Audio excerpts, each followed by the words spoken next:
প্রেত চক্র, এখানে ভয় ও ভূত দুটোই পাবে।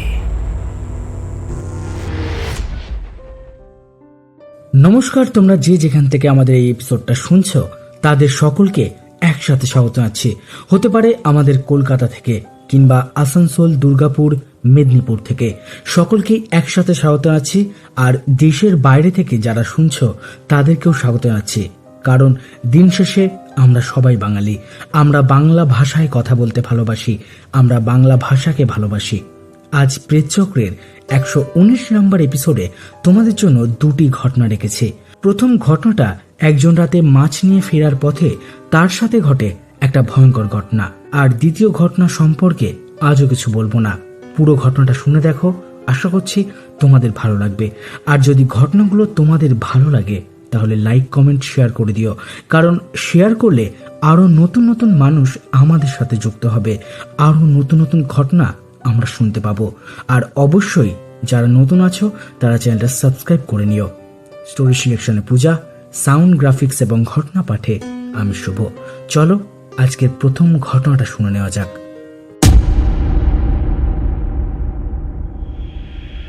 নমস্কার শুভদা, তুমি কেমন আছো? আশা করছি ভালো আছো। আমার নাম প্রিয়া সরকার, আমি তোমার প্রেতচক্রের একজন নতুন সদস্য। তোমার কণ্ঠে ভৌতিক ঘটনাগুলো শুনতে বেশ ভালোই লাগে। আমার কাছে শোনা একটা ঘটনা আছে। ঘটনাটা ঘটেছিল আমার বড় দাদুর সাথে। বড় দাদু মানে আমার দাদুর দাদা, ওনার সাথে ঘটনাটা ঘটেছিল। বেশ কয়েক বছর আগে উনি মারা গেছে। আমি দাদুর মুখ থেকে এই ঘটনাটা শুনেছিলাম। দাদু আমাকে যেভাবে গল্পটা বলেছিল, মূল ঘটনা পরিবর্তন না করে একটু সাজিয়ে গুছিয়ে লেখার চেষ্টা করছি। ঘটনাটা যখনকার, তখন এখনকার মতো এত বড় বড় বাড়ি ঘর, পাকা রাস্তা ছিল না। তখন চারিদিক জলা জমির জঙ্গল আর কাঁচা রাস্তা। তখন সবাই খুব ভোরে উঠে নিজেদের সমস্ত প্রয়োজনীয় কাজ সেরে ফেলত এবং রাতের বেলায় তাড়াতাড়ি সবাই শুয়ে পড়ত। সন্ধ্যার পরেই পরিবেশ হয়ে যেত নিঝুম, নিস্তব্ধ।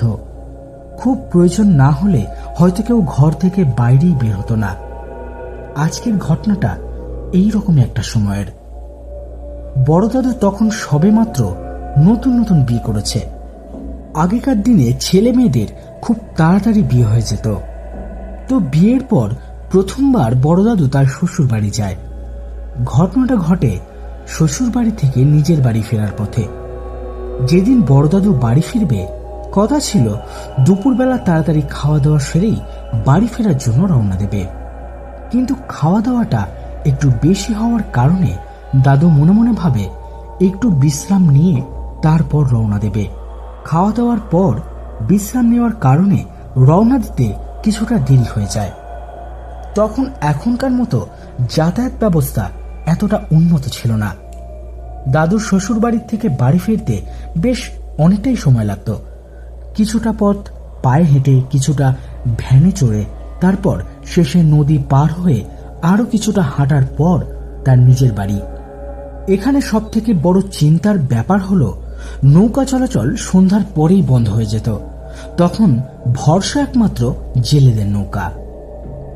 শ্বশুর বাড়ি থেকে রওনা হওয়ার পর দাদুর শাশুড়ি মা বাড়ির জন্য একটা ব্যাগ ভরে তাদের চাষবাসের সবজি ও ফলমূল দিয়ে দেয়। তো দাদু সেই নিয়ে তাড়াহুড়ো করে বাড়ির পথে রওনা দেয়। কিছুটা পথ পায়ে হেঁটে, কিছুটা ভ্যানে চেপে যখন খেয়াঘাটে যায়, তখন নৌকা চলাচল বন্ধ। তখন চারিদিক অন্ধকার।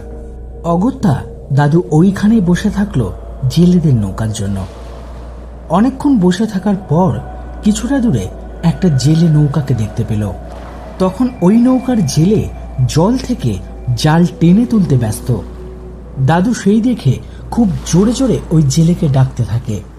জেলে ইশারায় জানায় সে আসছে। জেলে জল থেকে জাল তোলা শেষ করে খেয়াঘাটে আসে। তখন দাদু জেলেকে বলে যে তাকে একটু নদী পার করে দিতে, বিনিময়ে তিনি ওনাকে কিছু টাকাও দেবেন। দাদুর এই প্রস্তাবে উনি খুব সহজেই রাজি হয়ে যায়। ওই লোকটা দাদুকে নৌকায় উঠে বসতে বলল। দাদু তাড়াতাড়ি নৌকায় উঠে বসল। মাঝিও রওনা দিল। নদী পার হতে বেশ সময় লাগবে, অন্তত 20 মিনিট। তো দাদু আর মাঝি দুজনেই বেশ গল্প করছে। দাদু লক্ষ্য করলো জেলে একটু আগে নদী থেকে যে জাল তুলেছিল ওই জালের মধ্যে বেশ বড় একটা মাছ ধরা পড়েছে। দাদু অন্ধকারে ঠিক করে বুঝতে পারছিল না ওটা কি মাছ। তখন দাদু জেলেকে জিজ্ঞাসা করলো, বলল, ওটা কি মাছ গো? জেলে বলে, চিতল মাছ। দাদু দেখলো মাছটা খুব বড়। মনে মনে চিন্তা করলো, এত বড় চিতল মাছ খুব সহজে দেখা যায় না। তো দাদু জেলের সাথে দরদাম করে মাছটা কিনে নিল। দাদুর কাছে একটাই ব্যাগ ছিল, আর ওই ব্যাগে অনেক কাঁচা সবজি ছিল। তাই দাদু মাছটাকে হাতে ঝুলিয়ে নেওয়ার ব্যবস্থা করলো। তারপরে পাড় এসে গেল। জেলেকে টাকা মিটিয়ে দিয়ে নৌকা থেকে নেমে বাড়ির পথে রওনা দিল। এখান থেকেই মূলত আসল ঘটনা শুরু। বিশেষ করে এই খেয়াঘাটের রাস্তাটার বেশ বদনাম আছে। তখন দাদুর বয়স খুব জোর হলে ওই 20 কি 21 বছর। অন্ধকার ওই রাস্তা দিয়ে এক হাতে ব্যাগ আর এক হাতে মাছ ঝুলিয়ে খুব সাবধানে হেঁটে যাচ্ছে। খেয়াঘাট থেকে বেশি দূরেও যায়নি। এমন সময় দাদুর মনে হলো তার পিছু পিছু কেউ যেন আসছে। প্রথমে মনের ভুল ভাবলেও পরে আবার ওই রকম একই শব্দ দাদু শুনতে পেল। শব্দটা অনেকটা শুকনো পাতার উপরে পা ফেলে হাঁটলে যেমন শব্দ হয়, ঠিক ওই রকম। দাদু একবার দাঁড়িয়ে পিছনে মাথা ঘুরিয়ে দেখল, কিন্তু পিছনে কিছুই নেই। আবার কিছুটা হাঁটলো, আবার একই শব্দ। আবার দাঁড়িয়ে পিছু ঘুরে দেখে পিছনে সত্যি কেউ নেই। এরপর দাদু একটা জিনিস খেয়াল করলো, যখনই দাদু দাঁড়িয়ে পড়ে পিছন থেকে হাঁটার শব্দটাও থেমে যায়। এই অবস্থা দেখে দাদু একটু ভয় পেল, কিন্তু সেটা বাইরে বুঝতে না দিয়ে দাদু আরো জোরে হাঁটতে শুরু করলো। এবার অন্য রকমের একটা ব্যাপার ঘটতে শুরু করলো।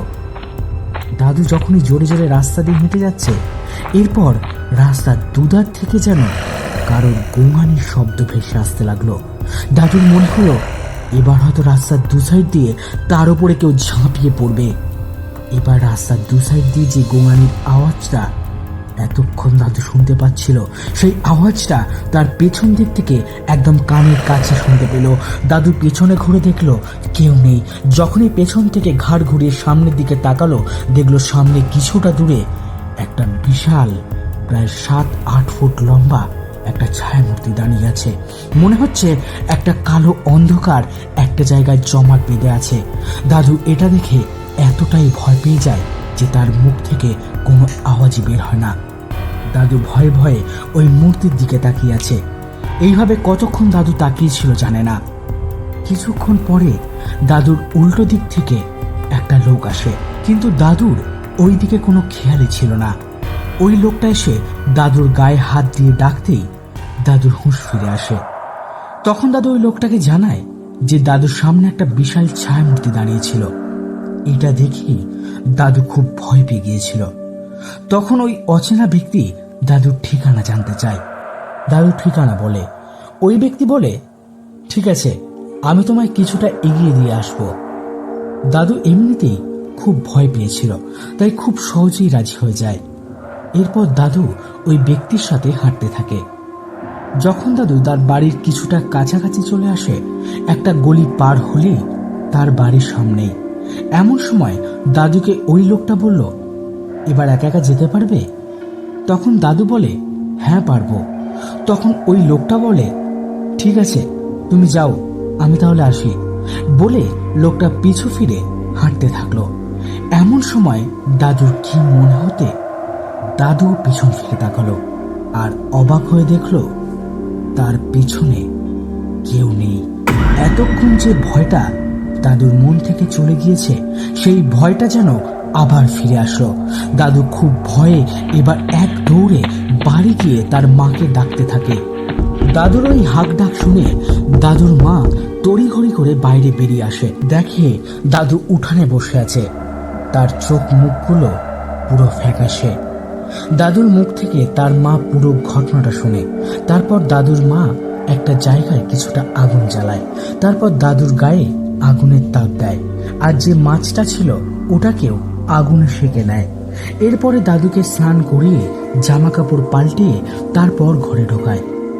এর পরদিন সকাল থেকে কয়েকদিন দাদুর খুব শরীর খারাপ থাকে। তারপর আস্তে আস্তে দাদুর শরীর ঠিক হয়।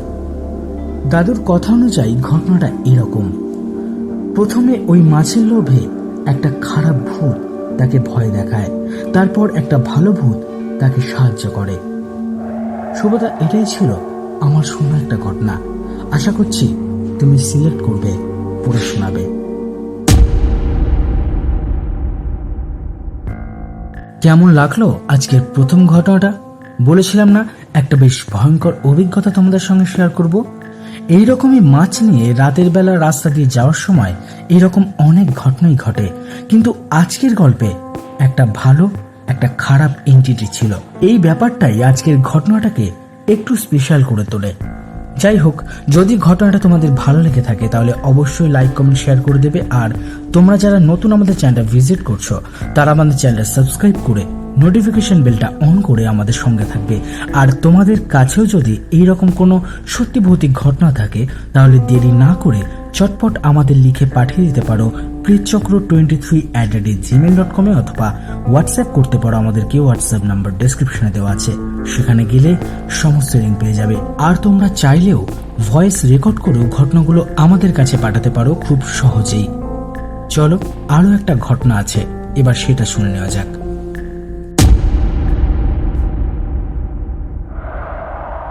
আজ আমি কোনো ভুতুরে ঘটনা বলছি না, এটা একটা রিয়েল ঘটনা যেটা আমাদের সঙ্গে হয়েছে 2 বছর আগে।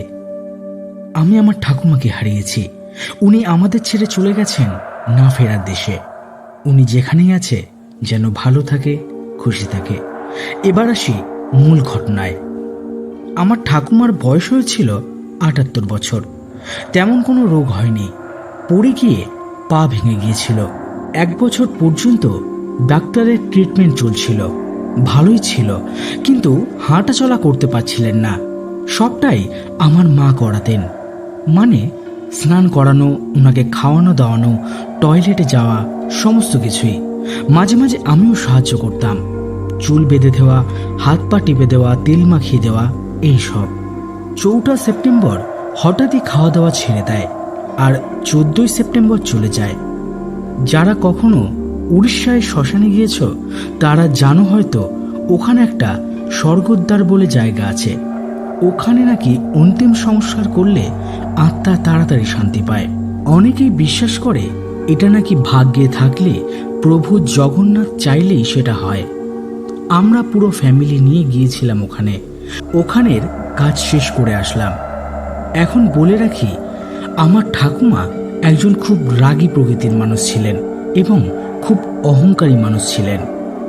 আমার বাবারা 2 ভাই 1 বোন। ঠাকুমা সবসময় আমার কাকা আর পিসিকেই ভালোবাসতেন, আমাদের কোনোদিনই ভালোবাসতেন না। আর আমাদের সাথে কোনো সময় ভালোভাবে কথাও বলতেন না। সবসময় মাকে বাবাকে গালাগাল করতেন। কলকাতায় যে ফ্ল্যাটটা ছিল সেটা কাকাকে দিয়েছিলেন, আর সমস্ত জুয়েলারি পিসিকে দিয়েছিলেন। আমাদের কিছুই দেয়নি। ঠাকুরদা মারা যায় 2004 সালে। ঠাকুরদার সব কাজবাজ হয়েছিল কাকারা যে ফ্ল্যাটে এখন থাকেন, মানে কলকাতায়, সেখানে। আমাদের বাড়ি যখন তৈরি হয় তখন ঠাকুমা তার জন্য একটা পার্সোনাল রুম তৈরি করেছিলেন, যেখানে তিনি একা থাকবেন এবং তার খাট, আলমারি, সোফা সমস্ত কিছুই সেখানেই থাকত। ওই রুমে অন্য কারোর যাওয়া তিনি পছন্দ করতেন না। সে যাই হোক, এইভাবে প্রায় 11টা দিন কেটে গেল। এবার যেদিন ঠাকুমার শ্রাদ্ধ ছিল সেই দিন আমাদের বাড়িতে অনেক লোকজন এসেছিল, বন্ধু বান্ধব, আত্মীয় স্বজন সবাই ছিল। কিন্তু আমার কাকা আর পিসি তারা আসেনি এবং তারা ঠাকুমার পিণ্ডতেও জল দেয়নি। সেই দিন বিকালবেলা একটা কীর্তনের ব্যবস্থা করা হয়েছিল ঠাকুমার ঘরে। ঠাকুমার ফটো রাখা হয়েছিল, সেখানে সবাই গোল করে বসেছিল আর আমরা সবাই রেডি হচ্ছিলাম। হঠাৎই আমার ছোট বোন বলছে, আমার খুব পেটে ব্যথা করছে। বলতে বলতে কি হলো জানি না, হঠাৎ দেখি আমার ঠাকুমা যেমন গালাগালি দেয় এবং গালাগালি দিয়ে বলে, তোরা এখানে কি করছিস? তোরা জানিস না আমি এত লোকজন পছন্দ করি না, এত চিৎকার চেঁচামেচি আমার সহ্য হয় না। এই কটা দিন আমি রাতে ঘুমাতে পারছি না, সবাইকে বল আমার বাড়ি থেকে এক্ষুনি বেরিয়ে যেতে। এবং বোন ওই ঘর থেকে বেরিয়ে যেতে যেতে আমাদের সবাইকে দেখল। ঠাকুমা আমাদের কোনো ভাই বোনকে ভালোই বাসত না, কিন্তু আমাদের সবাইকে ঠাকুমা যে নামে ডাকতো সেই নামেই ডাকলো। আর ঠাকুমা ভাঙা পায়ে আস্তে আস্তে দু সাইডে কিছু ধরে যেত। বোন তেমন করেই ওই ঘর থেকে পাশের ঘরে গেল। আমরা পুরো আশ্চর্য। আমরা বোনের পিছু পিছু গেলাম। হঠাৎ করে ও আমাদের ঘরে বসে পড়ল আর কান্না করতে করতে বলতে থাকলো, যাদের আমি সবকিছু দিয়েছি তারা আমার এই অন্তিম সময়, আমার শেষ সময় পাশে থাকলো না। আর তোদের কিছুই দিইনি, কোনো শান্তিও দিইনি, কোনোদিন তোদের শান্তিতে থাকতে দিইনি। আজ তারাই আমার জন্য সবকিছু করেছে। তোরা আমাকে স্বর্গদ্বারে নিয়ে গেলি, তাই আমার পাপ ক্ষয় হলো। এই বলে বোন আমার বাবাকে ধরে কান্না করলো আর মাকে বলে, তুই আমার দুই নাতনিকে ভালো জায়গায় বিয়ে দিবি আর নাতিকে ভালো করে মানুষ করবি। আমি ওদের বিয়ে দেখব, সব সময় তোদের সঙ্গে থাকবো। বোন বাবাকে জড়িয়ে ধরল, আরো বলল, তোর দিদি আমার উপরে কালো জাদু করেছিল যাতে বাড়ি এবং সম্পত্তি তাদের নামে লিখে দিই, এবং আমাদের বাড়ির সবার উপরেই কালো জাদু করত। এর জন্য আমাদের বাড়িতে সবসময় ঝগড়া অশান্তি লেগেই থাকতো। আর এটাও বলে তোরা কখনো পিসির বাড়ি যাবি না, এবং বোন এটাও বলেছে যে আমাকে একটু চা দে না, দুধ চা। আশ্চর্যের বিষয় হলো আমার বোন কোনোদিন দুধ চা খেত না, কিন্তু সে 2 মিনিটের মধ্যে সেই গরম দুধ চাটা খেয়ে শেষ করে ফেলল। তারপর হঠাৎ করেই সেন্সলেস হয়ে গেল। চোখে মুখে জল দিয়ে আমরা ওর জ্ঞান ফেরালাম, কিন্তু ও জ্ঞান ফিরে স্বাভাবিক হয়ে গেল। ওর কোনো কথা মনেই নেই। কিন্তু এই ঘটনার পরে আর কোনোদিনও এইরকম কিছুই ঘটেনি। এটাই ছিল পুরো ঘটনাটা। আশা করছি তোমার পছন্দ হবে, তুমি পড়ে শোনাবে।